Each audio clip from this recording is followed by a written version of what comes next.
తెలుగుదేశం పార్టీకి 40 ఏళ్ల పైన చరిత్ర ఉంది. అంటే దీనిలో 3 తరాల కార్యకర్తలు ఉంటారు కదా, సీనియర్ నాయకులు, మధ్యలోది ఇప్పుడు కొత్తగా వచ్చేవాళ్ళు.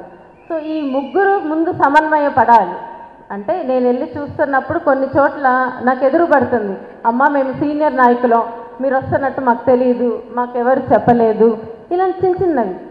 సో వాటిని కూడా మనం ఒక పెద్ద మనసుతో, అంటే మనం ఇంట్లోనే నలుగురికి 4 ఆలోచనలు ఉంటాయి, ఏది ఉన్నా ఒకళ్ళు సర్దిపుచ్చుకొని, అంటే ఒక మహిళా కార్యకర్తలు ఉంటే అతి పెద్ద అమ్మ మనసు చేసుకొని సహనము ఆలోచనతో ముందుకెళ్తేనే ఈ సంగ్రామాన్ని మనం జయిస్తాం.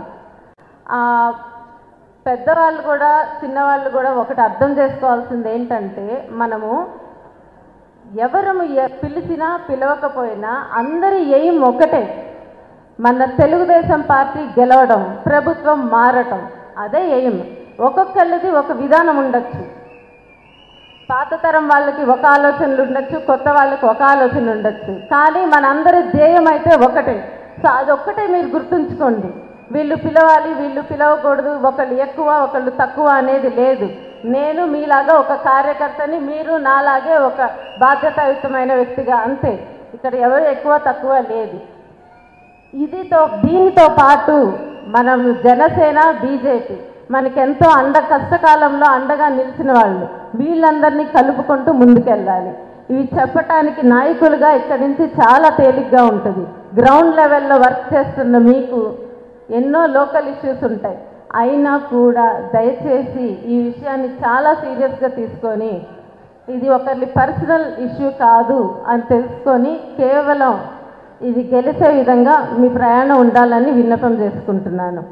మామూలు ఎలక్షన్, రెగ్యులర్ ఎలక్షన్ కాదండి, ఇది నిజంగా ఒక మహాయుద్ధం, ధర్మానికి అధర్మానికి మధ్య జరుగుతున్న యుద్ధం.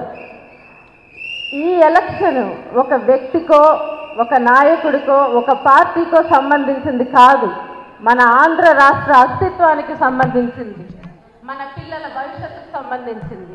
ఇలాంటి సమయంలో మనం ఆడవారందరూ ఒక ఆదిశక్తిలా కదిలి బయటికి వెళ్ళాలి. ప్రతిరోజు లెగిసాక ఈరోజు నా పర్పస్ ఏంటి అని ఆలోచిస్తే నెక్స్ట్ 25 రోజులకి ఓన్లీ ఎలక్షన్ని ఎలా గెలిపించుకోవాలా అనేదే ఆలోచన రావాలి. సో ఇలా ఉన్నప్పుడు ఈ మహాయుద్ధం గెలవాలి అని అంటే ఆ ఒక్క సంకల్పం చాలదు, మనలో ఉన్న చిన్న చిన్న అంతర్యుద్ధాలను కూడా గెలవాలి ముందు, ఆ తర్వాతే మహాయుద్ధం గెలుస్తాం. ఇంతమంది వాలంటీర్గా వచ్చి, అంటే వాలంటీర్గా ఎవరు, ఇదేమి అఫీషియల్ కార్యకర్తలు అలా కాదు, వాలంటీర్గా వచ్చి మీరందరూ క్యాంపెయిన్ వర్క్ చేయడానికి చూపిస్తున్నారంటే నాకు ఒక కోట్ గుర్తొస్తుంది, don't wait for leaders, do it person to person అని. అంటే నాయకుల కోసం వేచి ఉండద్దు, మనిషికి మనిషిగా సహాయపడు అని మదర్ తెరెసా చెప్పిన కోట్ గుర్తొస్తుంది. సో అది ఇక్కడ నాకు ప్రత్యక్షంగా కనిపిస్తుంది. సో మీరు ఒక నాయకుల కోసం మీరు వేచి చూడటల్లా, మమ్మల్ని ముందుకు నడిపించడానికి ఉన్నారు మీరు ఇక్కడ. సో మీ నుంచి మేము స్ఫూర్తి తీసుకుంటున్నాము, బాధ్యత ఎంత ఉందో అర్థం చేసుకుంటున్నాము. టీడీపీ, బీజేపీ, జనసేన మిత్రపక్షాల కూటమి తరపున గుంటూరు పార్లమెంట్ సీటుకు పోటీ చేస్తున్న పెమ్మసాని చంద్రశేఖర్ గారికే ఓటు వేద్దాం, మన గుంటూరుని గెలిపించుకుందాం.